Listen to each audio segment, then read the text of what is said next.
We're going to open our meeting. This is the regularly scheduled meeting of the Town of East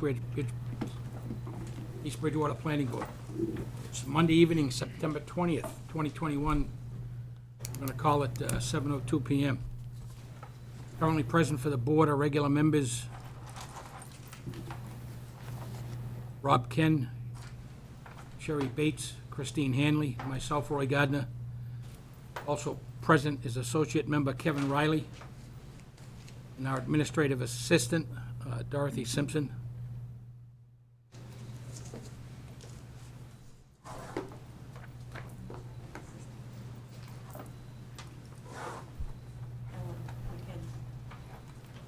Also present is, I'm going to get the title wrong, so I'll skip it, but also present from our office staff is Ellen McKenzie.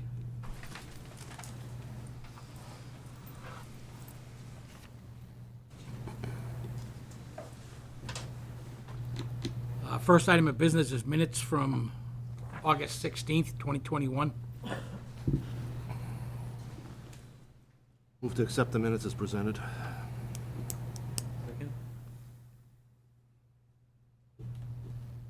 Any discussion? All those in favor of the motion to accept the minutes of August 16th, 2021, with the motion Riley, second Ken, say aye. Aye. All those opposed? Okay, and bills, we have no bills at this time. Okay, so the next item is a 7 p.m. agenda item for Knights Estates in Brockton. So we're going to stop for a minute and have a quick discussion. So I think, given some things that happened today, so that we can legally open the meeting and then continue it until our next meeting, which I believe is going to be Monday, October 4th. Is that a correct date? We received, it's a 13-page set of paperwork from one of the city councilors in Brockton.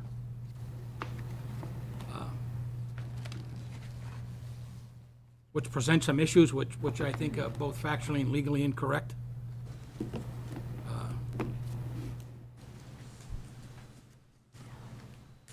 I've been advised by town council that the least we should do is read that into the record.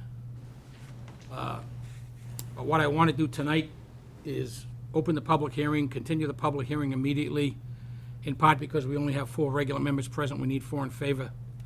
Vote to accept the subdivision, which would mean all 4 of the members present tonight would have to vote in favor, since this will be our primary presentation night if we were to open the public hearing and have the presentation.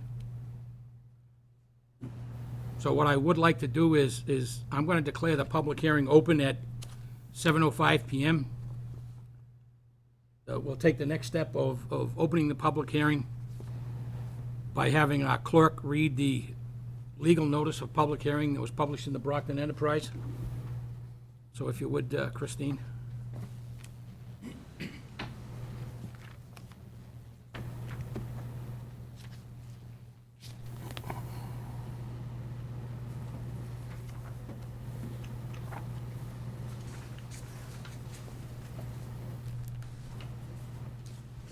Trying to find the notice in my book.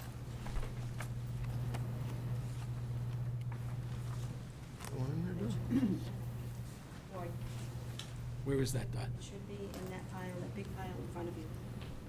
The public hearing notice. Is it under, in the tab in the book? I don't think it's in the. Yeah, I don't see it here.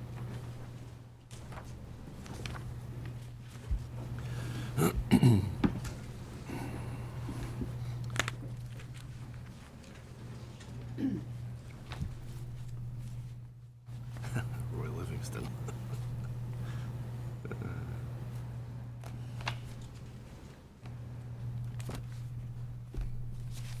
No, we're going to have to get that. Yeah, please.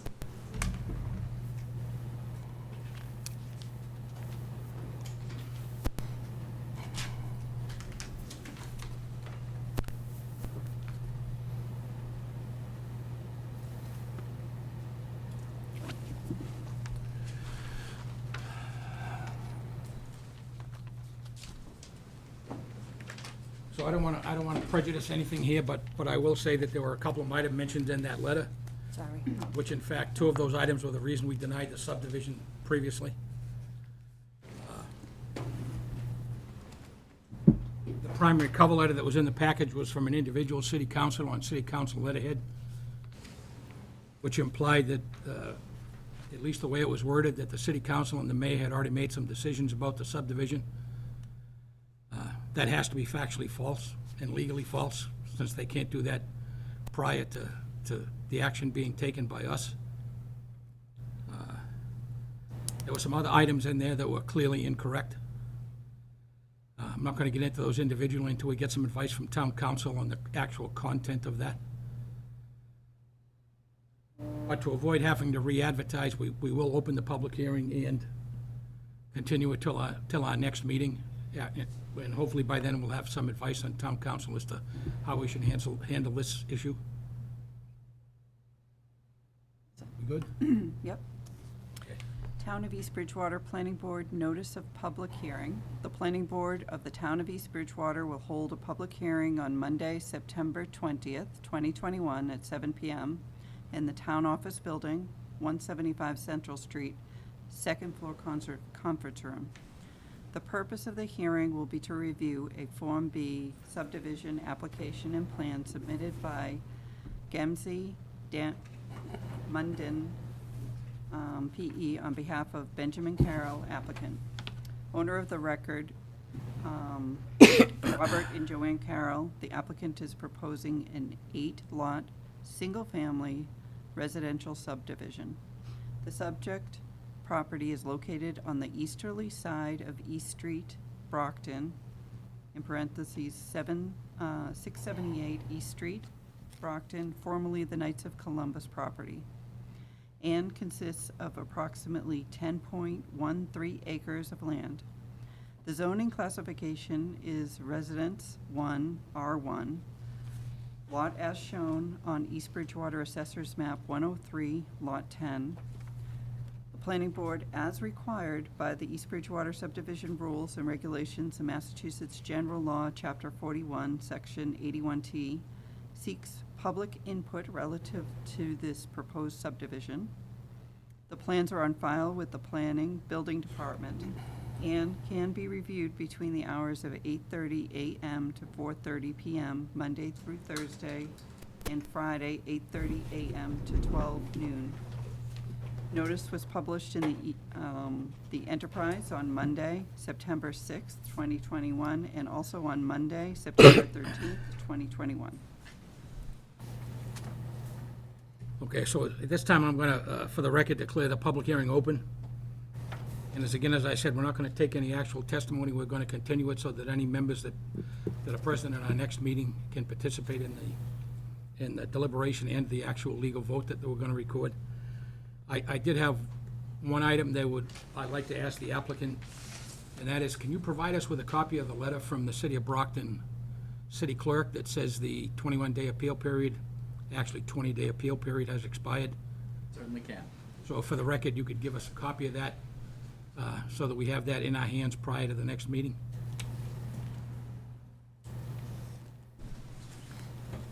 And given that, based on the advice we've received from town council, that if we do take any testimony at this hearing, that's going to limit potentially who can vote at our next hearing, or our continued hearing. I'm going to ask at this time for a motion to continue the public hearing until Monday evening, October 4th at 7:15 p.m. So moved. So that's a motion. Bates, do we have a second to that motion? Second it. That's a motion. Bates, second Ken. Any further discussion on the motion? I'll declare the motion passed at this point. We'll show a vote of 4 in favor, none opposed, and show that member Kevin Riley abstained. For clarity, I'll say Associate Member Kevin Riley abstained, since this is a subdivision action. So we will continue this public hearing and officially open it for testimony at our next meeting on Monday, October 4th at 7:15 p.m. Okay? See you in October. Thank you.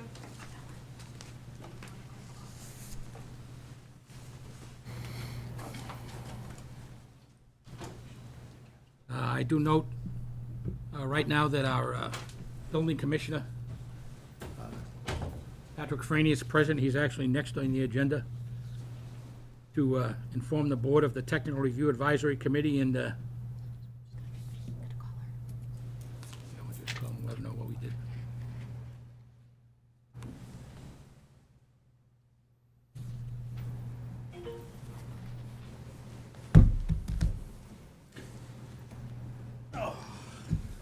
Patrick, welcome. Good evening.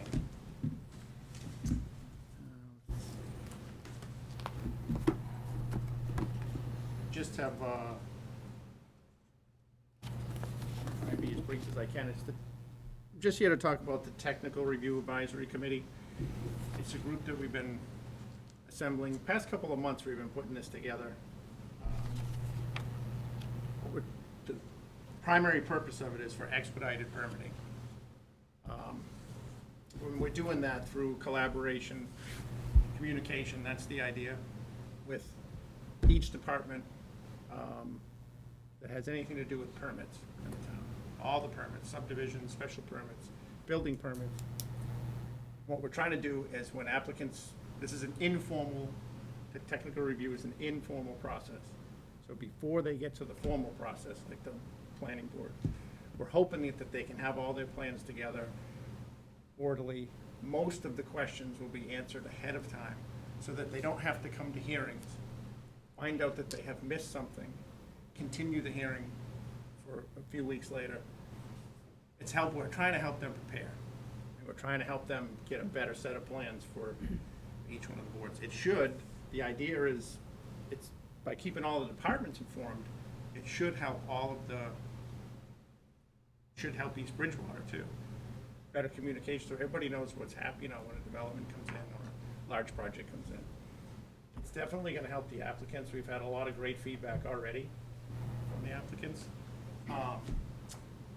Environmental Partners is the engineering firm that the town has contracted with to do our, I believe is it 53G, Roy, the engineering? I believe so. Yeah. And they've been great, and they come to these meetings too. Scott Turner is the representative that handles everything for them. He's been at all the meetings, and he's been great, and he's a lot of good input. It's going real well. We just wanted to come, make sure, keep the board informed.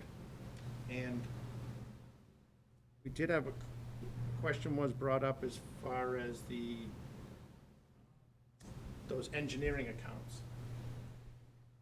And we're hoping the board at some point could have a discussion if they thought it would be appropriate for all of the boards to have one engineering account for the town of East Bridgewater. So rather than each board having their own separate account for the engineering review and inspections, if it could all go into one account. We're looking into that, and we're looking for input from the boards to see if that's preferable for you. And that's pretty much it. And if anybody has any questions, I can try and answer them. Sounds like a streamlining of the process, so. We're trying to. It's an attempt. It's an Yep. attempt. So for all of the board's knowledge, I'm a member of that. Rob Ken sits in on that in his maybe dual hat role as a member of the planning board, but also as a representative of the DPW. John Haynes is also in that group, along with a representative from the Board of Health, the Assessor's Office. So basically, in the Health Conservation Commission. Department. Health, Yep. yeah, health. So what we're attempting to do is to streamline the process and to minimize the convoluted paperwork that we go through if we have engineering reviews for the Board of Health, for the Conservation Commission, and for the Planning Board. Current practice is that we have 3 separate engineering accounts with the town treasurer, with 3 separate forms, with 3 separate names authorized to sign those. What we'd like to do is, hopefully, and I believe it's going to be acceptable to everyone from the preliminary discussions, is that we at some point hopefully in the very near future, we'll vote to authorize the building commissioner, Patrick, to be the signature on those after we approve them at our regular meeting, or after each individual board approves the bill at their regular meeting, then the signature document would be handled, processed through the planning building department office. Patrick would be the signee, and then it would just go to the treasurer for payment. So hopefully that will greatly simplify the overall process of what we're doing here.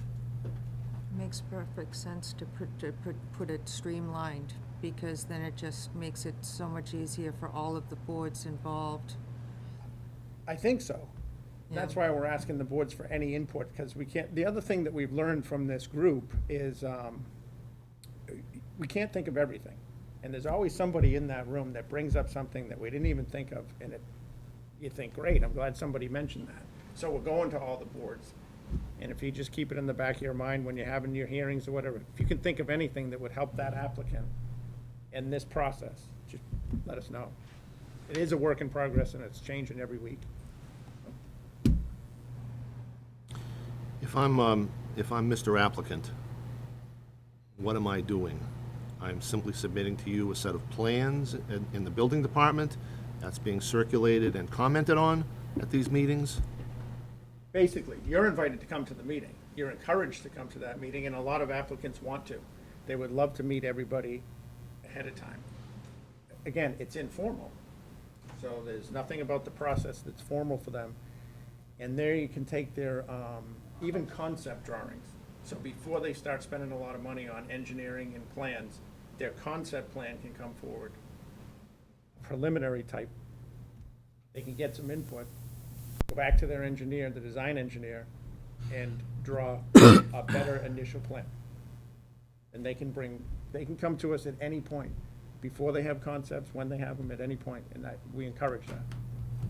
While my attorney's hat says that that's a wonderful thing, just because, I've always found that helpful in things that I, work on in other communities. The other side of me says that I just hope that people don't walk away from that with expectations of something where, boards still yet have to vote. Oh, yeah, it is made crystal clear to them that this is informal, and we're helping them prepare for their board. We're learning a lot from the applicants. They do this a lot with other towns. Oh, yeah, no, They're it's glad East Bridgewater is starting to do it, is what we hear definitely, from. definitely something that's done, yeah. But you're right, we do, that's why I tried to reiterate it a couple times here. We are making sure that they understand it's an informal process. Yep. So sometimes when I've done it, it's, you're dealing with the community development officer or somebody else. You're not actually dealing with the board members directly. It's kind of through an intermediary, so I'm a little bit like just trying to understand my role if I were to come to that, how that may, impact, a decision later on, or how that might flow through. Has that been vetted out at all legally as to what our obligations are as the planning board? And whether we have any restrictions going to a meeting like that and giving advice during a meeting and then needing to be in a hearing overseeing that later on? I just want to make sure that there's no issues, because I hadn't come across that when I've done permitting in other, not that I've done it all over the place, but I've done my fair bit of permitting where you're dealing with, maybe the building inspector and a community development officer, but not directly with maybe the chairman of the board. Right? No, I don't know of any reason why it would have a negative impact, or that anything you'd be restricted, because, like I said, Okay. this is informal. I just wanted to make sure I clarify that so that we understand that. Yeah, and we probably should make more often, that's a good point. We should probably make more often a point of the difference between, I know it's been said in the meeting before, between a submittal and an application. So this is pre-submittal, this is pre-application. Okay. This is, because you're right, at that point, Once it's submitted, It changes. it changes. But then it's submitted to a board, and Right. this review committee no longer has, they've gone past that point. Mm-hmm. They've gone past the review committee, and now they're ready to, And will a review committee, like in some communities, a review committee will write, it's a prior step to going to the planning board or to some other board, and they go write a recommendation to the planning board or to whatever board is overseeing the official application as it comes through, as to what their recommendations are regarding the application. we haven't done that, and I don't expect, the way I would picture that working is if the board asked us for a recommendation. But right Okay. now, this committee isn't structured that way to give any sort of recommendation to the board. Our recommendations will be given to the applicant about what's being submitted and how they're, it's really the Yes. format of Yeah, their the plan, format to you know. the questions, like, how do you how are you reading this rule, and in practice, how are you doing this in East Bridgewater, right? Regulations. And So it would be regulations. the regulations already that have been established, how those interpreted, a little bit, but not really. Mostly, it's the plan, and like I said, so somebody wants to bring in a plan and they don't have a wetlands line delineated in the plan, and we understand the importance of that. And somebody from conservation could explain that actually the impact of that wetland line Yep. before they even, that might be the first thing they want to do is establish that. They might want to go to conservation and just establish that first. Yep. That would be good information to them, for them to find out at the committee.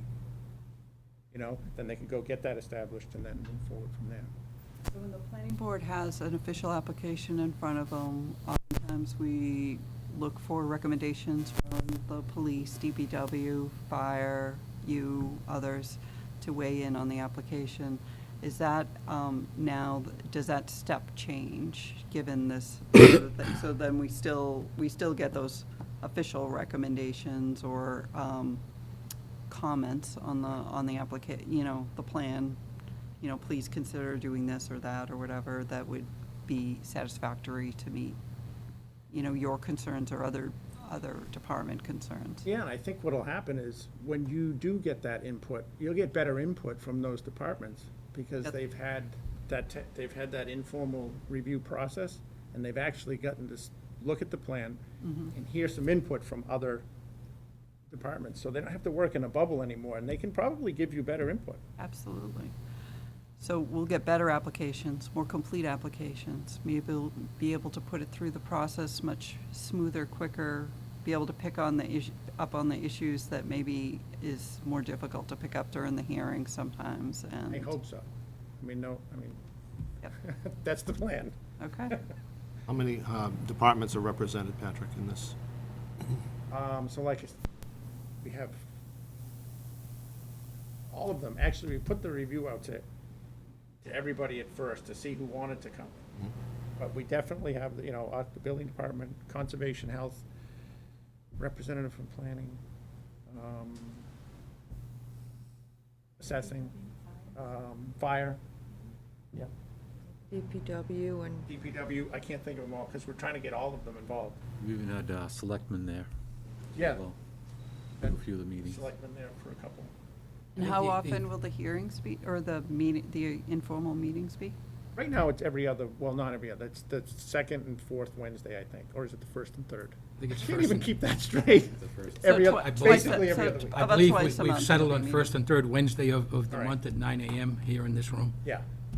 So far, that's what we're doing. I mean, So the intent is to head off the kind of things we're wrestling with now. We're going to discuss one of them in a minute. The other one is the Form A that we're going to look at quickly, that I endorsed a week or so ago off of Harvard Street, where the applicant came in I guess it's close to 2 years ago, with a Form A plan. That Form A plan met the legal criteria and threshold that it needed to meet for us to have to sign it under the law. That Form A plan did not, in and of itself, mean any one of the 4 lots shown in that plan were legal, by any means. As it turned out, as they started to go through some of the steps that they had to go through to make those lots legal, despite the fact that they had been sold to a third party after we endorsed that plan. We now have a new Form A plan in front of us that moves all the lot lines around, because at the time we signed it, the only thing we could look at legally under the law, since it was a filed Form A plan under subdivision control, and a plan not needing subdivision approval, was that it had legal frontage 150 feet in the district that it was in, R1, and that its access to the street didn't have to cross directly through wetlands, so it didn't need an additional permit before you could cross from the street onto the property. Well, two of the lots that were shown in that plan weren't legal under the rest of the requirements in the zoning bylaw. Now, each one of those lots basically had the minimum frontage and the minimum square footage. Yet to fix the problem, they had to move the lot lines. So that creates a serious disadvantage to the third-party landowner at that point. Because every time you move one line, you're impacting at least two lots, each of which had minimum frontage and minimum square footage. So it was a bit of a jigsaw puzzle to be able to do that. The intent would have been that everyone in town that does business with all of the planning, building department, board of health, and all of the other boards in town would know ahead of time to bring in a sketch and look at it, so all of the boards can comment as what issues are there that need to be resolved before you actually file something formally. Because that would have been caught when the Conservation Commission saw that and said, well, the wetlands line's not identified, and the wetlands line on the town map clearly is more than half of at least one or maybe two of those lots. And they're not legal building lots if more than half of the lot is in the wetlands. That would have got caught before we even had the Form A in front of us. That could have been addressed by the then landowner at the time, so that the lots were designed and laid out such that this ongoing issue didn't iterate back and forth between, we had 4 different versions of that Form A plan before Concom finally, determined what the actual wetlands line was. This has been going on for the better part of 2 years. The intent would be to prevent that, and when the Form A plan came in, it's got the wetland line already delineated, and we know what you need for a legal Form A lot that gets an endorsement as approval not required, and theoretically could then move to the building inspector for a building permit. That process could have taken a relatively short few weeks if the applicant had come to us to begin with and explained to us what he wanted to do. In fact, he was warned when he gave us the plan that it's very unlikely that you can get a building permit on at least 1 or 2 of those lots based on the town wetlands map. He didn't seem interested in hearing that. Hopefully, this allows us to address that better, and as this goes forward and gets, let's say, more efficient in how we do it, that more and more of the applicants will realize that it's in their favor to come to us first to see that, go through that process, get everything reviewed. Yeah. So that they don't have to pay an engineer or a surveyor for what I believe was now 5 revisions of that plan.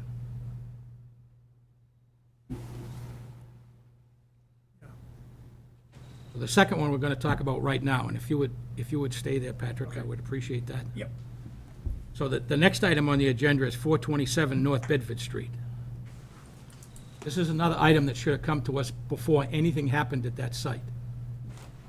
And we'll have a quick discussion about that. Yes, why don't you come up if you would.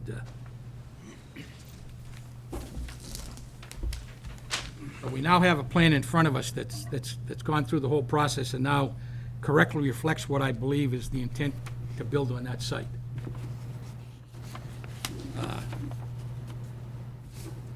I've had several discussions with Mr. Hagar regarding the application process.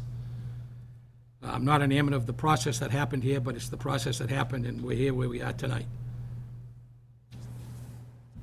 We have a zoning variance, a sideline variance. Taken literally, that's basically all that's granted in the variance in and of itself. We have a plan that revision 1 is dated in 2020, despite the fact that the variance hearing was in 2019. There's a table on that plan that clearly shows there's multiple variances potentially needed. But this is a site plan approval under our own zoning bylaw. Very clearly, it's a site plan approval, which means that the advice that the board needs to get is from the building commissioner, zoning enforcement officer, which is Patrick. So I'm going to leave the discussion at that. We do have the final plan in front of us that I believe addresses some of the conflicting things that were on several different plans, different sizes of buildings and a few other things. I think we've got that down to the point now where we've addressed the sidelines so that the sidelines and the parking is legal. I'm going to leave it at that, and I'll let Mr. Hager just let us know. You have that plan that was the one we asked to, Yes. I think, do, to yeah. adjust the width of the building to 38 feet, if I'm correct? Yes, that was, you already had that one several meetings ago. This was the last thing you requested, was a Mylar of it with wording. Signature blocks and so on and so forth on it, Correct. right? Okay. So I think at this point, the only thing we need is advice from the zoning enforcement officer that he's okay with that plan as it's currently shown, given the process that we've gone through to date. Yeah, I think the plan's okay to move forward. Okay.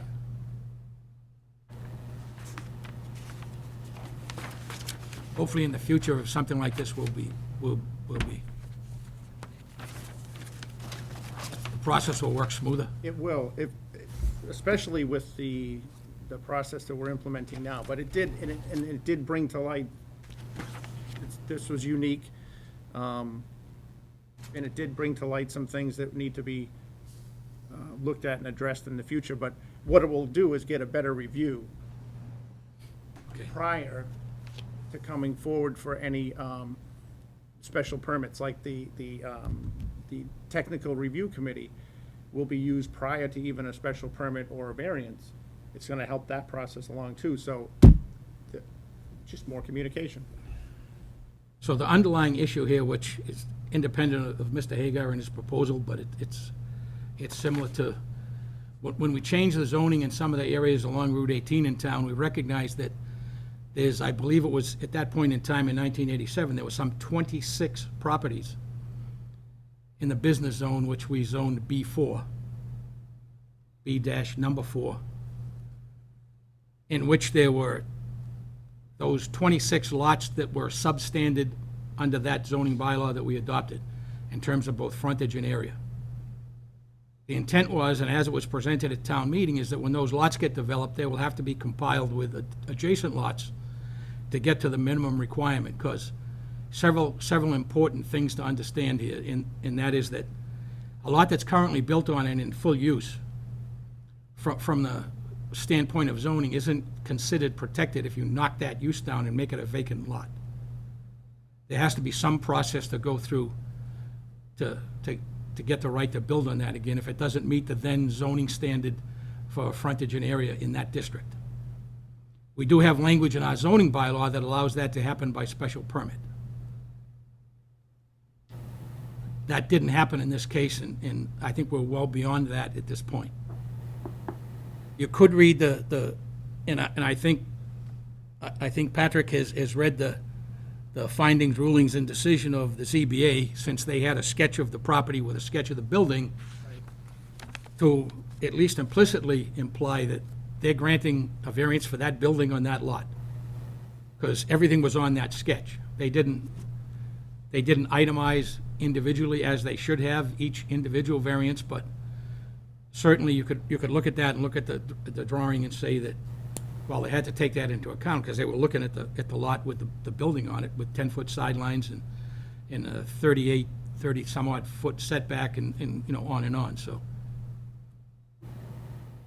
Hopefully, from our previous discussion, our technical review advisory committee would pick that stuff up right out of the gate and would go through the correct process to get there. I still believe, and I'll believe until I'm no longer sitting up here, that the intent of that zoning bylaw change was those individual lots on Route 18 must be combined, those 26 lots must be combined with one or more adjacent lots to meet the minimum requirements, so that a building can be built that meets the zoning requirements for front yard setback, side yard setbacks, and rear yard setbacks, as well as all of the parking requirements and so on and so forth. unless we grant the special permit, and that special permit should delineate why we're granting the special permit and why we don't feel that the other requirements are necessary because of the lot. That being said, I think we'll take our zoning enforcement officer's comments that plan is ready to be endorsed and ask that we record a vote to endorse that plan as a site plan approval granted.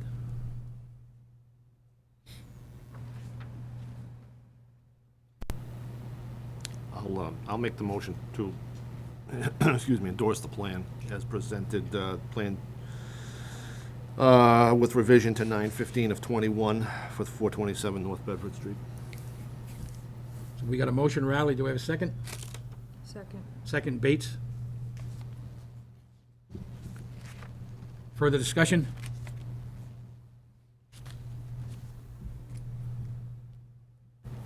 All those in favor of the motion say aye. Aye. Those opposed? Okay, we'll show that as a vote of 5 in favor, none opposed, to endorse the plan.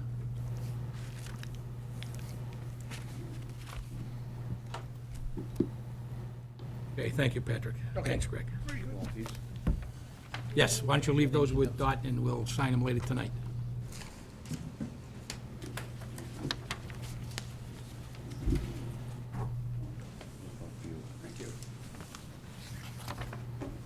Okay, the next is Hidden Oak Estates,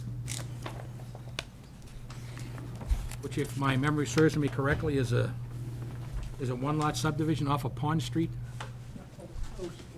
I'm sorry, Oak Street. I got my one-lot subdivisions interchanged here.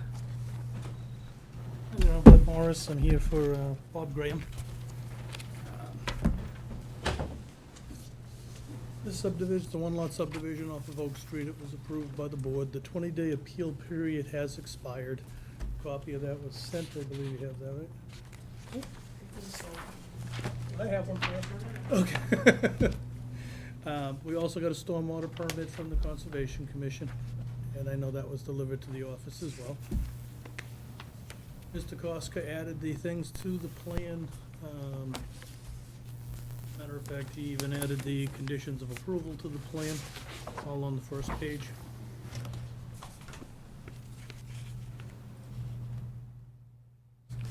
Okay, so I think basically from the discussion we had previously about this, if we've agreed that we'll endorse the plan, we'll also endorse a covenant. And the covenant, basically in simple terms, is going to be released in such time as there's enough pavement down to satisfy our building commissioner that the physical location where you're going to build a house is accessible by safety vehicles, public safety vehicles, primarily fire department. So we can't just have an open gravel way going back there.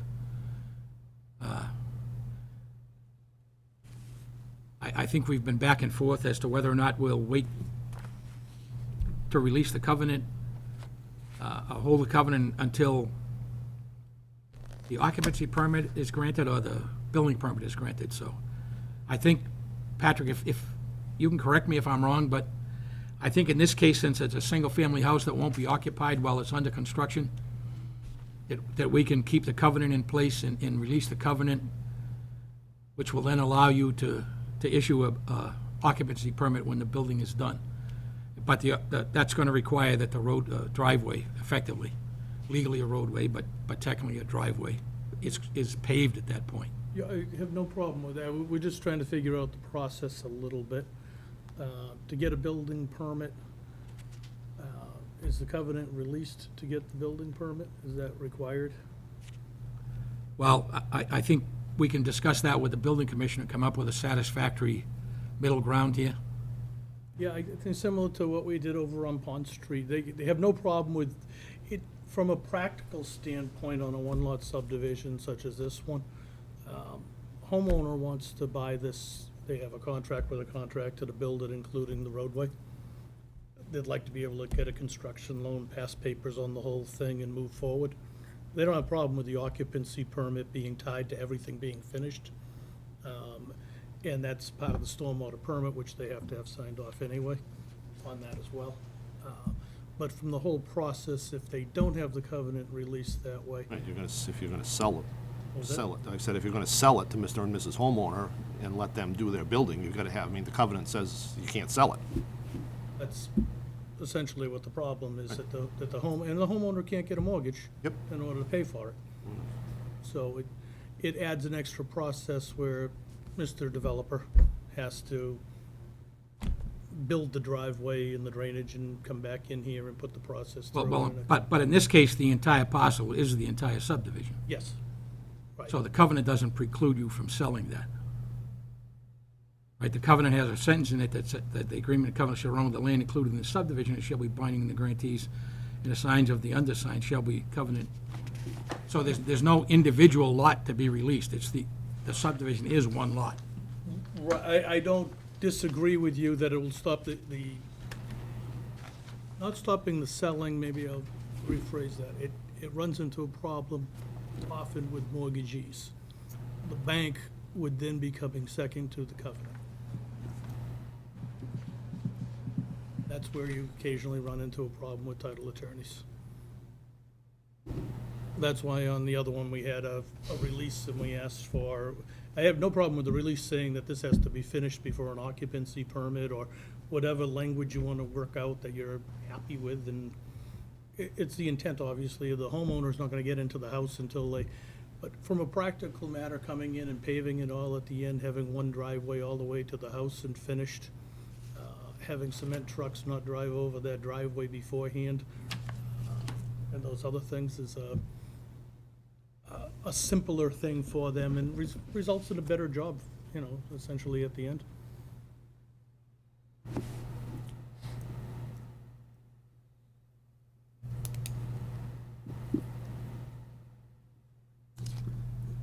So with a sentence that's in there, which is a standard sentence in Massachusetts covenants that says, hereby agrees in covenant with said town of East Bridgewater that before, it says building on, I've crossed that out, before issuance of a building permit or an occupancy permit, that could be either, depending on our discussion with Patrick, but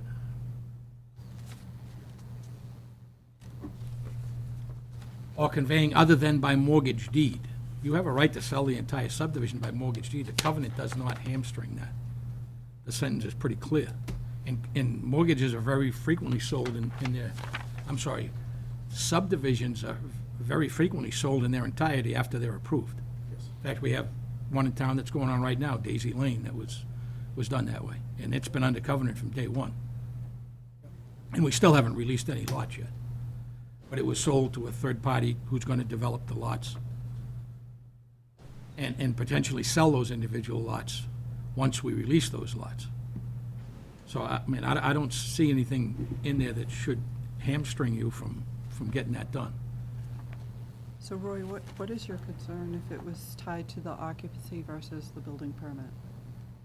Well, I think what he's saying, it's going to be, for all intents and purposes, a glorified driveway. Right.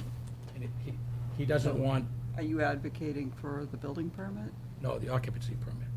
I agree. Because he doesn't want to be running up and down there with heavy equipment, getting the driveway done and going in there with concrete trucks and all that to pour foundation Yeah. and excavators and all the other things you need to build the things if he's already paved the driveway with new pavement. So there's no misunderstanding So there's there. Sometimes we talk over each other, I do sometimes. I agree with you. If it's tied to the occupancy permit and not the building permit, I'm fine. The bank won't pass papers without a building permit in place. That's what the problem is. Okay. Okay, so then at that point, I would agree that at the end of the meeting tonight, we can record a vote to endorse the subdivision plan that's gone beyond the 20-day appeal period and been certified by the town clerk to no longer be under potential appeal, and sign the covenant, of which a copy is included in the book, with the change in the wording where it says that before building on, it says before issuance of an occupancy permit or conveying other than by mortgage deed any lot in said subdivision. Perfect. So at the point that the building commissioner says to us that the building is in satisfactory shape, it now has satisfactory safe egress with a paved driveway, that at that point we can sign off the covenant and then release release the covenant, which then would allow him to issue his occupancy permit. Okay? Perfect, yes. All right, so we can entertain a motion to that effect? So moved. Okay, so we've got a motion Hanley. Do we have a second? Second. Motion Hanley, second Bates, to endorse the plan for Hidden Oak Estates and to also sign the covenant. The covenant release would be based on a report from the building commissioner indicating that the access way has been completed to his satisfaction, and he's preparing to issue the occupancy permit subsequent to our signing off on the covenant release form. One other note, the address on that is going to be an Oak Street address, and it's going to be the number between, or a number between Oak Street on either side. I think they indicated on the plan was gonna be 70. 70 Oak Street? Okay. And the reason for that is the fire department's safety commissioner, who's Deputy Chief Craig Windsor, has asked us to stop giving numbers for roads that are never accepted by the town, therefore they're not in a lot of the general databases that the fire department uses when they're searching for an address when they get a call. Well, I agree with that. They want a public accepted way with a street number that's in between two of the houses on the street, especially when they're like this one, which is way back off the street, and in some cases, not even physically visible from the street. That at least know which two houses it's in between, so. All right, all those in favor of the motion say aye. Aye. All those opposed? No vote? We'll show that as 4 in favor, none opposed, with Member Riley abstaining, since this is a action under subdivision control.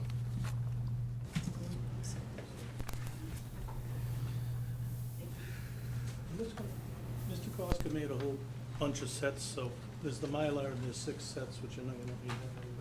He did ask if we could get one back, just so you can have it as well. Thank you very much. Okay, thanks. Excuse me, Mr. Chair. Did you want me to go in the change on that, so you can sign it later? Is there any change? Now, would it be possible for you to change that?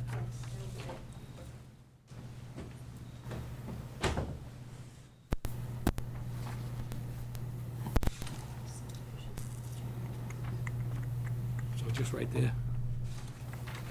Out the word building on. Issuance of an occupancy permit. All right, we'll ask.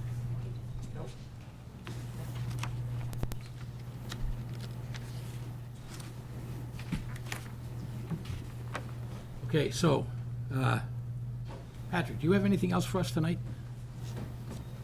Yeah, the only other thing was further down, there was something on the agenda under other matters about the revised accessory structure bylaw that we had been talking about. Nothing's gonna happen with that until next spring anyhow, because Annual, that's gonna be on an annual town meeting, so. Right, so this might be able to be moved off the agenda until later on, after the first of the year, because we really don't need to harp on it right now. Okay. That's good with the board, it's good with me. Yeah, why don't we- Till the spring. Ellen, could you just make a note that 12 weeks before annual town meeting, which is normally third Saturday in April, I think it is? Could you work backwards roughly 12 weeks? Make a note and say that all articles for annual town meeting should be approaching the final form by that date? That gives us plenty of time to have whatever we need for public hearings. Perfect. All right. Have a good night. Thanks, Patrick.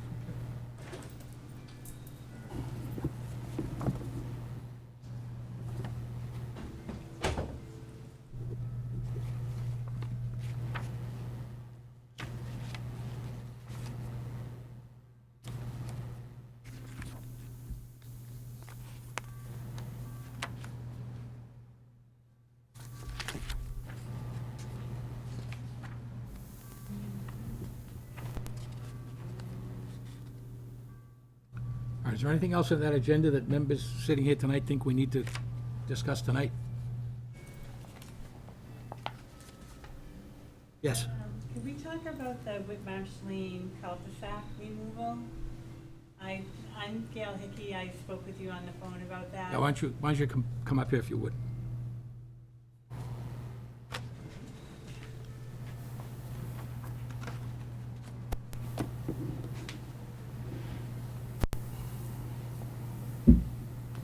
My name's Tom Barrett, 18 Whitmarsh.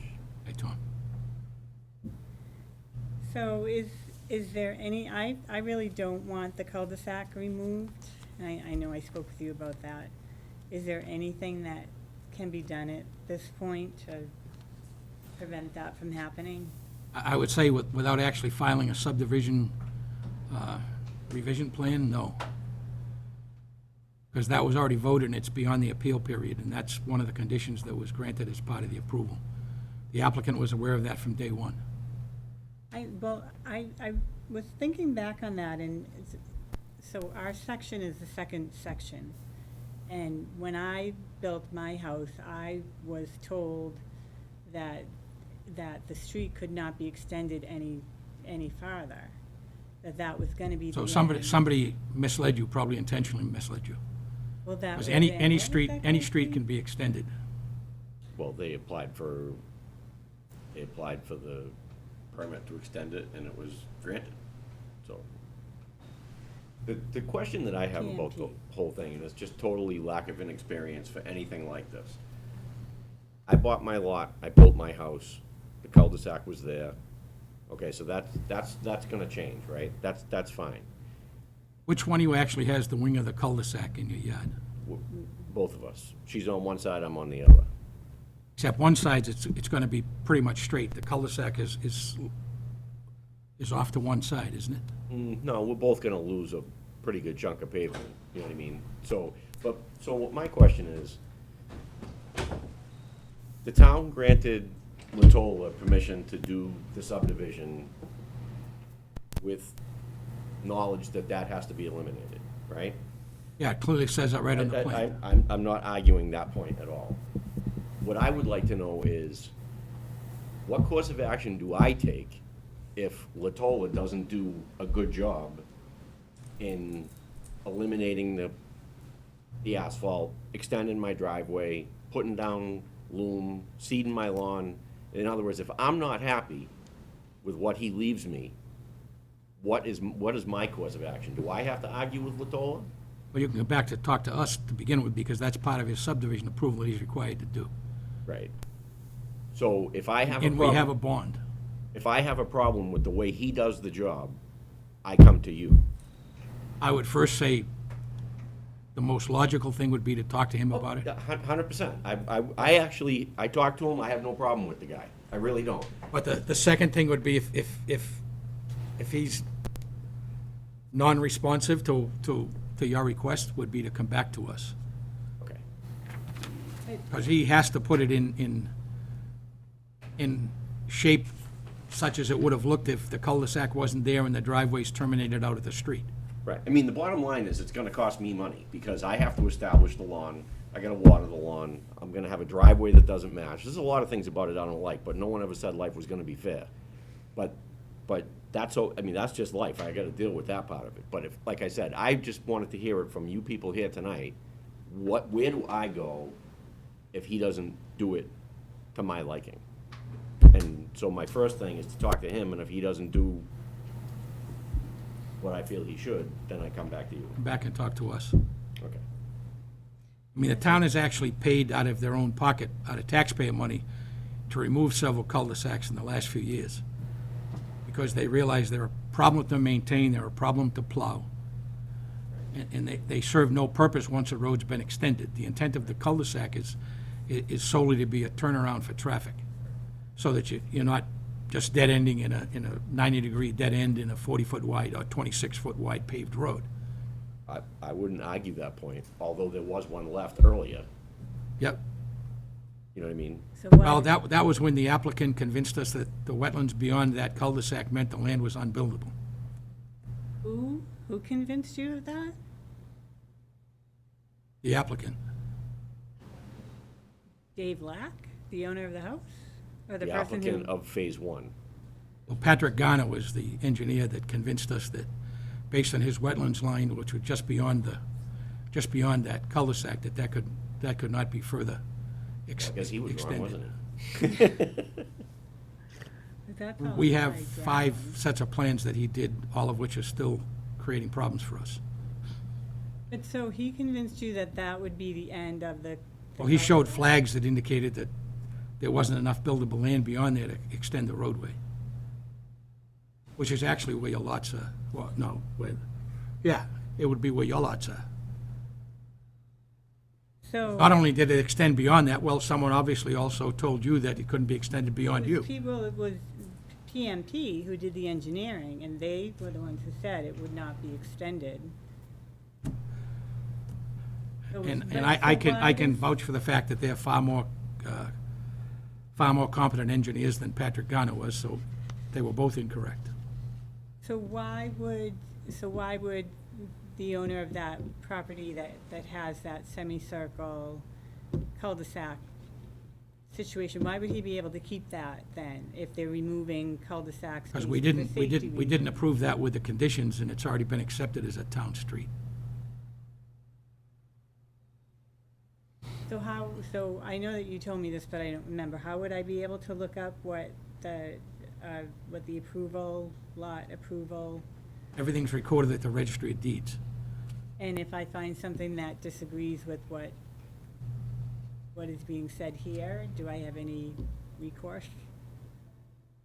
I'd have to advise you that you'd have to talk to an attorney if you could find something, but I doubt very much that that would happen, but you're free to search.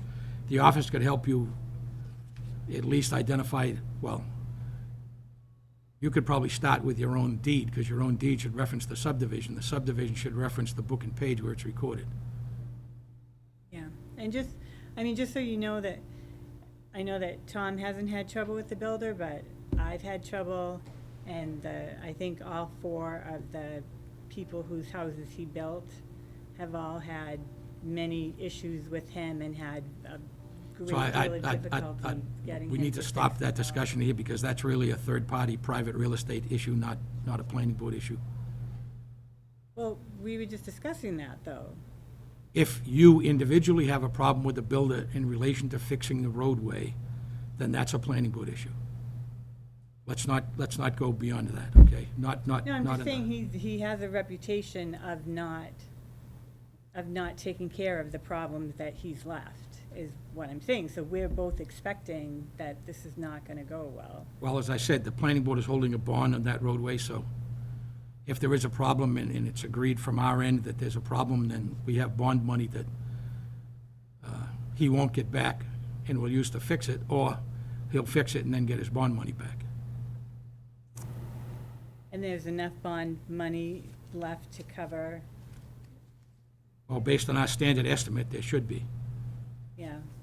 I can't say for dollar, depending on what needs to be done, whether there's enough bond money, but he hasn't done the finished pavement, which is what he's waiting to do at the same time that he takes out those cul-de-sacs, the cul-de-sac wings. He's gonna put a sidewalk in as well. Well, there's a bunch of steps he's gotta do, yeah. Is there any way that, so the person who has the cul-de-sac that's remaining in place has kind of a semicircle type of island that separates, so that defines the road, and then he has, it's kind of like, Yeah, I've seen it, I was down there just the other day. is there any way that I could do something similar so that, well, it's kind of backwards now, I guess, but, so this would be Whitmarsh Lane. Could I ask the town to put, or the builder to put in a semicircle island like he has? And that way you'd still have the definition of the road? And then I wouldn't, Again, we can't- this would be my property, my driveway, and that way nothing, none of That little mine. semicircle is already a property. But is there any way to put in this island piece, and then my property wouldn't have to be, nothing would have to be done to my driveway or my No, the only one who can legally do that based on our subdivision approval is the developer who agreed to do that as part of the process. There's no way to do it at this point. Well, I think, as I said, the first thing I said was if you filed a subdivision, had an engineer redo a subdivision plan that showed the changes and bring them to the planning board, but knowing what we know now and have known for the better part of the last 15 years is the DPW and the fire department would say they don't want miscellaneous pavement in the street layout, and that, part of that is the street layout, part of it's your property. Because the street layout is 40 feet wide. The pavement is, I believe at Whitmarsh, it's 21 feet wide. So 10 feet on either side of the street is actually the town street layout. Or about 10 feet either side of the pavement is actually the town layout. We can't do any changes within the town layout without doing that through subdivision control, which means that that plan that's already recorded at the registry would have to change.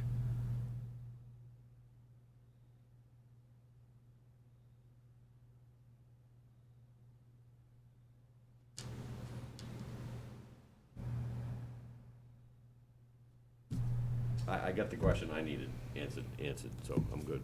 Okay. I mean, if you think you have an issue, the office can tell you how to reach me. Personally, I don't anticipate one, Yeah, good. but I did want to know Okay. the steps to take if I do have a problem. That's all, that's the only reason. Okay. Okay, All right, thank you. thank you.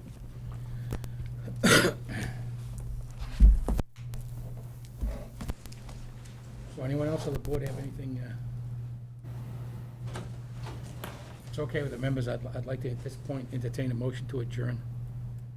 I started some new blood pressure medication today, and I have an absolutely pounding headache, So moved. which I've had most of the day. Second? So that's a motion. Riley, second Ken. Further discussion on the motion? All those in favor of the motion, say aye. All those opposed? We'll show that as a unanimous vote, and I'm mumbling too to go along with it, of all members present and voting. Thank you all. We need to sign that before. Yeah, so we have plans that are.